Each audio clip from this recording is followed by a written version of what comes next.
Les crises maliennes, libyennes et centrafricaines, les actes terroristes perpétrés par Boko Haram.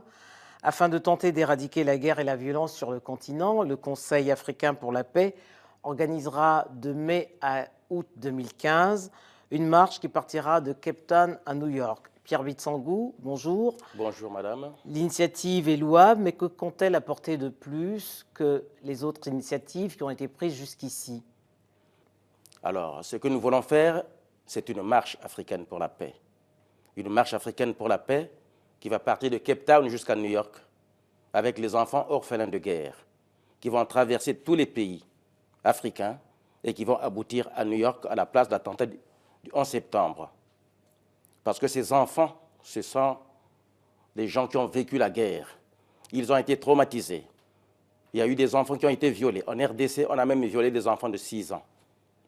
Qu'est-ce qu'on peut gagner lorsqu'on a violé un enfant de 6 ans? Si ce n'est pas pour détruire sa vie, détruire son pays, détruire sa famille. Et tout ça là, c'est la guerre qui amène ça. Mais quelles sont les initiatives particulières qui seront menées dans les pays concernés, comme la RDC, le Mali ou la République centrafricaine? Quand nous arrivons dans ces pays, dans chaque pays où nous allons arriver, les enfants vont parler. Les enfants vont raisonner les adultes. Parce que nous avons l'impression que l'adulte a perdu un peu la paix. Mais au niveau des enfants, la paix n'est pas perdue. Elle est plutôt enveloppée d'un épais brouillard. Il faut donc, comme le pilote dans un avion qui rentre dans un brouillard, il faut sortir l'avion immédiatement. Et c'est ça que nous voulons faire. Quand les enfants arrivent dans un pays, ils vont parler. Ils vont dire, voilà, je m'appelle un tel. Je suis de tel pays, par exemple. Voici comment j'étais avant la guerre. Et voici comment je suis devenu. Un obus est passé chez moi, il m'a visité, il a arraché mes 2 jambes. Un obus a cassé mon œil. Et c'est très difficile. Maintenant que moi j'ai souffert, je ne veux plus que les autres enfants qui sont nés après moi souffrent de la même manière. Voilà pourquoi j'arrive ici dans ce pays. Pour vous dire de ne pas faire la guerre. Quand il y a un problème, il faut plutôt négocier avec le dialogue. Laisser la guerre, parce que la guerre, ça apporte des choses douloureuses. Et les enfants qui sont des orphelins, ils portent la voix des sans-voix. Parce qu'eux, ils ont vécu cela. Ils ont vécu le drame. Ils ont subi les conséquences de la guerre. Ils connaissent le plan de la guerre. Ils connaissent aussi le programme de la guerre. Parce que la guerre a un plan.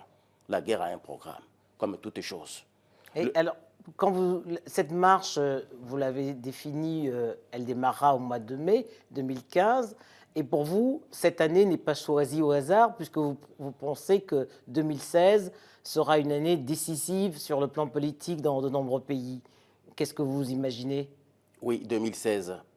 2016, c'est une année difficile pour l'Afrique, parce que nous avons peur que le sang ne coule encore en Afrique. Le sang a trop coulé. Le sang a déjà coulé en Afrique. Et nous qui sommes croyants, nous qui sommes chrétiens, nous savons que la paix, elle est divine. Alors la paix n'appartient pas à quelqu'un. Ce n'est pas la propriété d'une personne. Mais la paix appartient à tout le monde. Voilà pourquoi on n'a pas le droit de faire couler le sang des gens.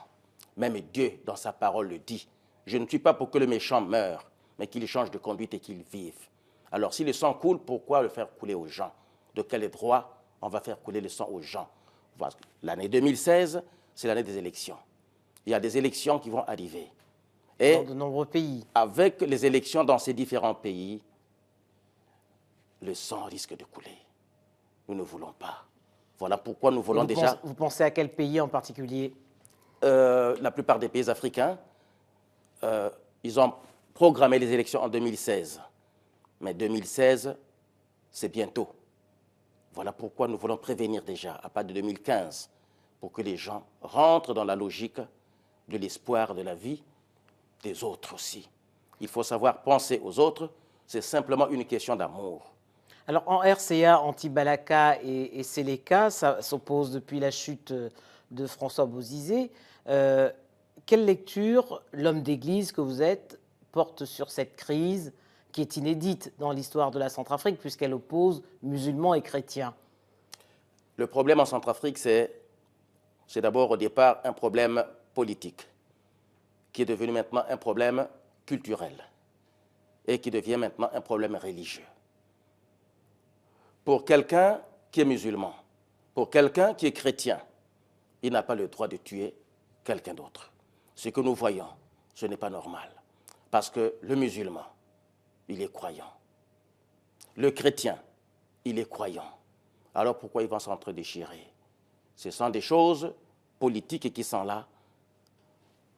Parce que dans les différents pays, il y a la pauvreté. Vous savez, la pauvreté amène beaucoup de choses. Et souvent, on utilise les enfants.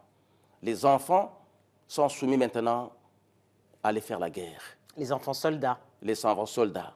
Celui qui fait la guerre, il va chercher les enfants. Ce ne sont pas ses enfants, lui, mais les enfants des autres. Parce que ses enfants, lui, il les envoie en Europe dans des grandes écoles pour devenir des cadres. Mais les autres enfants, on les envoie là-bas pour aller combattre. Ils se tuent et c'est édifiant. Alors, nous ne sommes pas d'accord. Parce que le problème a été transposé au niveau de la religion. Ce n'est pas en fait la religion. Nous voulons qu'il y ait la paix dans ce pays. Mais comment expliquer, Pierre Bitsangou, que la voix du Conseil africain pour la paix soit restée aujourd'hui inaudible? Nous avons fait des grandes choses. Parce que nous décernons même des diplômes de la paix à certaines personnes qui travaillent pour la paix en Afrique.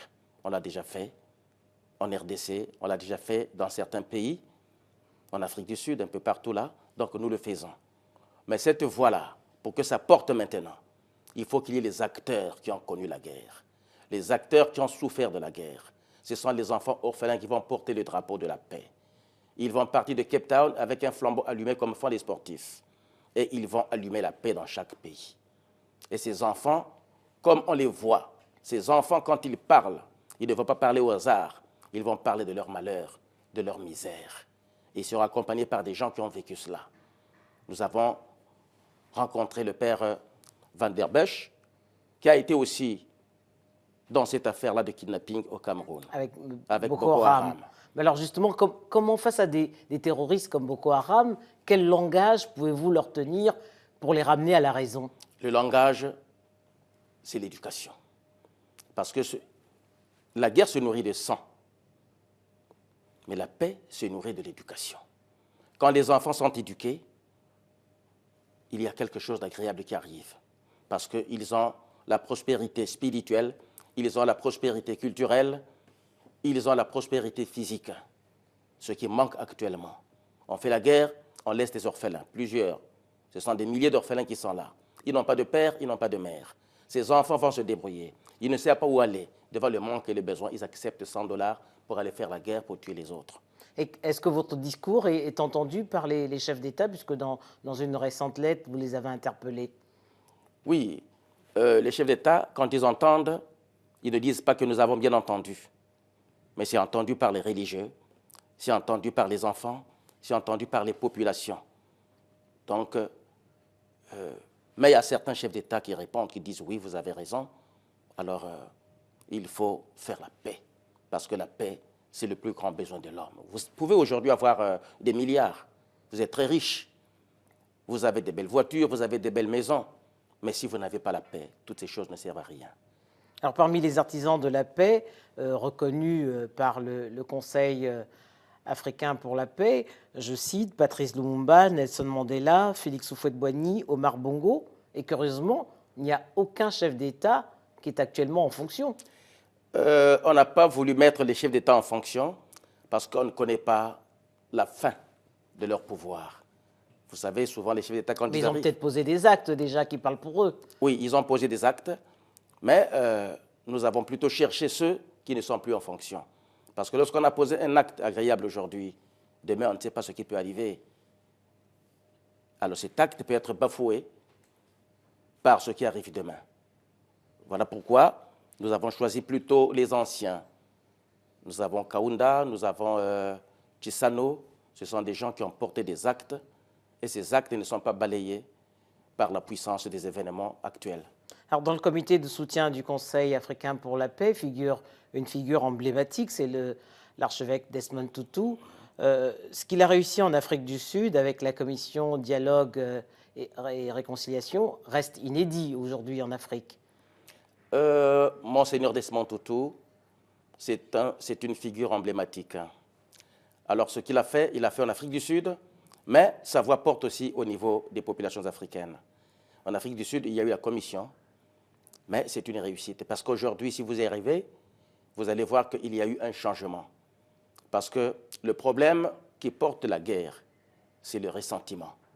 Or, il faut enlever la haine, il faut enlever le ressentiment. Et de ce côté-là, il a réussi. Actuellement, dans ce pays qu'on appelle pays arc-en-ciel, donc tout le monde cohabite ensemble. À côté des Blancs, il y a des Noirs. À côté des Noirs, il y a des Indiens. À côté des Indiens, il y a des Calates qu'on appelle des Métis.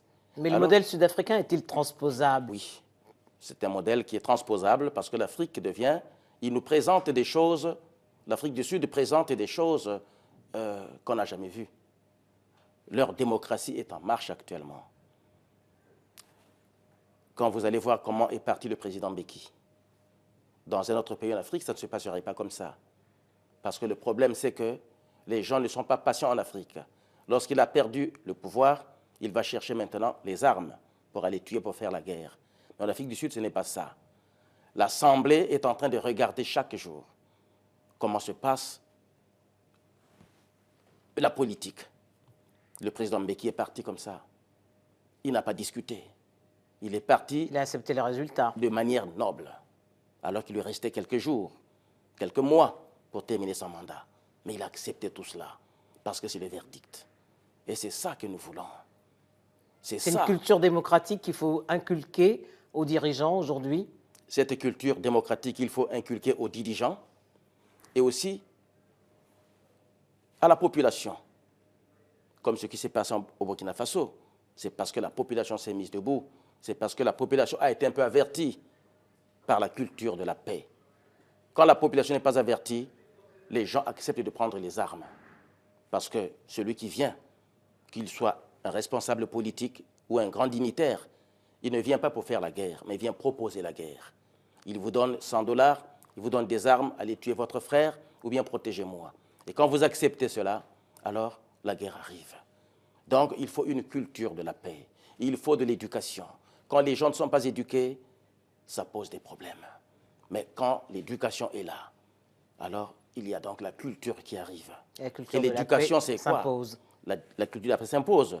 Parce que nous, chrétiens, même les musulmans, personne ne peut dire que voilà, Dieu a dit il faut aller tuer quelqu'un. Dieu est unique et il a dit une chose, l'amour du prochain. Aimez-vous les uns les autres. C'est ça la paix, la base de la paix, c'est l'amour. C'est ça que nous appelons l'éducation. Les bases sont déjà là pour la culture de la paix. Il faut simplement faire avec ces bases-là. Pierre Mitsangou, merci. Merci beaucoup, madame.